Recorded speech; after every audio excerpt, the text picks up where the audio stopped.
Assalamualaikum warahmatullahi wabarakatuh. Perkenalkan, kami kelompok 4 dari kelas C18E akan membahas mengenai penelitian eksperimen. Sebelum memasuki pembahasan, saya akan memperkenalkan nama-nama anggota kelompok 4. Yang pertama, saya sendiri Rini Anggreni. Kedua, Nur Hikmasari. Ketiga, Asmaul Husna. Dan yang keempat, Nur Ilmi Amalia. Untuk mengefisienkan waktu, saya akan membahas materi pertama, yaitu pengertian penelitian eksperimen. Penelitian eksperimen dalam pendidikan adalah kegiatan penelitian yang bertujuan untuk menilai pengaruh suatu perlakuan, tindakan, treatment pendidikan terhadap tingkah laku siswa atau menguji hipotesis tentang ada tidaknya pengaruh tindakan itu jika dibandingkan dengan tindakan lain.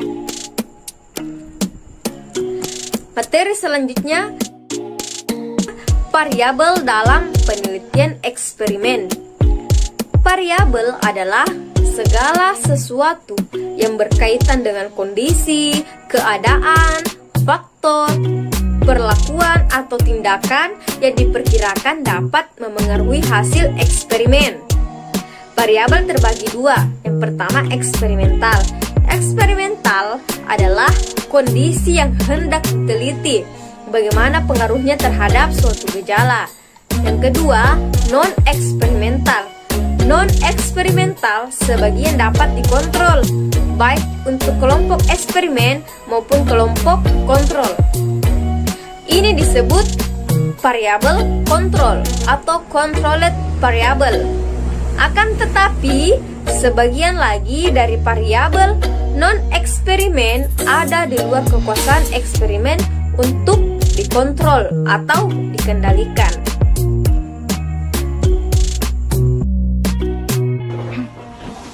Ada 3 karakteristik penelitian eksperimen. Yang pertama, variabel bebas yang dimanipulasi. Yang kedua, variabel lain yang berpengaruh dikontrol agar tetap konstan. Dan yang ketiga, observasi langsung oleh peneliti.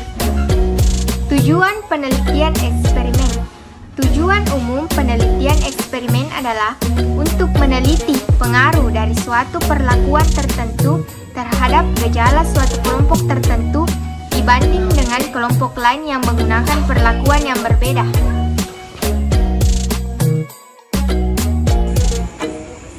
Baiklah, adapun materi selanjutnya yaitu syarat-syarat penelitian eksperimen.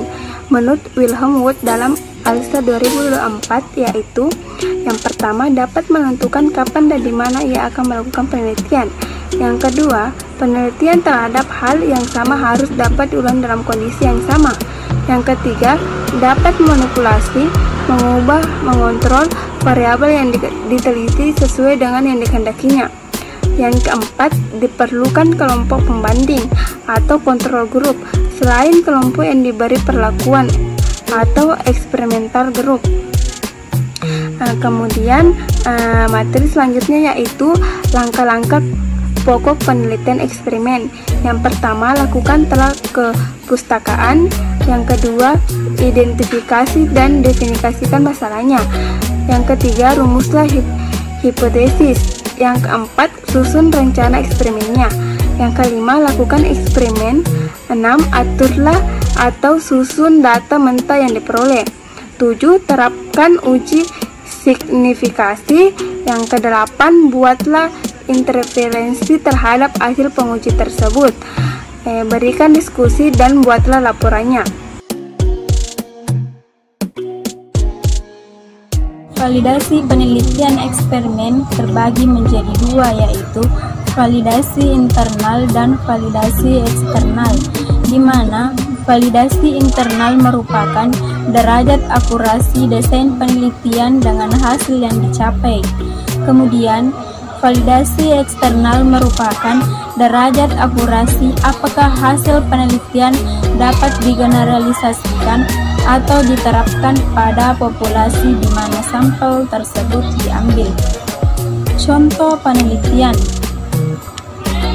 Contoh yang pertama yaitu studi untuk menyelidiki perbedaan pemahaman sains di kelas 1 sekolah dasar antara siswa yang berasal dari taman kanak-kanak dan yang tidak melalui taman kanak-kanak. Contoh yang kedua yaitu menyelidiki pengaruh dua jenis metode mengajar terhadap hasil belajar mata pelajaran tertentu berdasarkan ukuran kelas, kelas besar dan kelas kecil, dan taraf inteligensi siswa tinggi, sedang, dan rendah, dengan cara menempatkan guru secara random berdasarkan inteligensia, ukuran kelas, dan metode mengajar.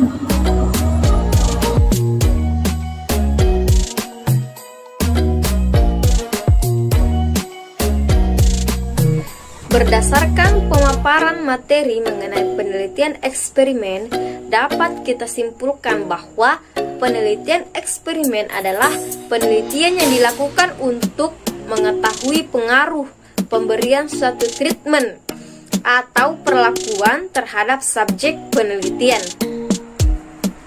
Nah, itulah tadi pemaparan materi dari kelompok 4. Lebih kurangnya mohon dimaafkan. Semoga bermanfaat dan semoga kita diberi kesehatan sehat selalu. Amin. Wabillahi taufiq wal hidayah. Wassalamualaikum warahmatullahi wabarakatuh.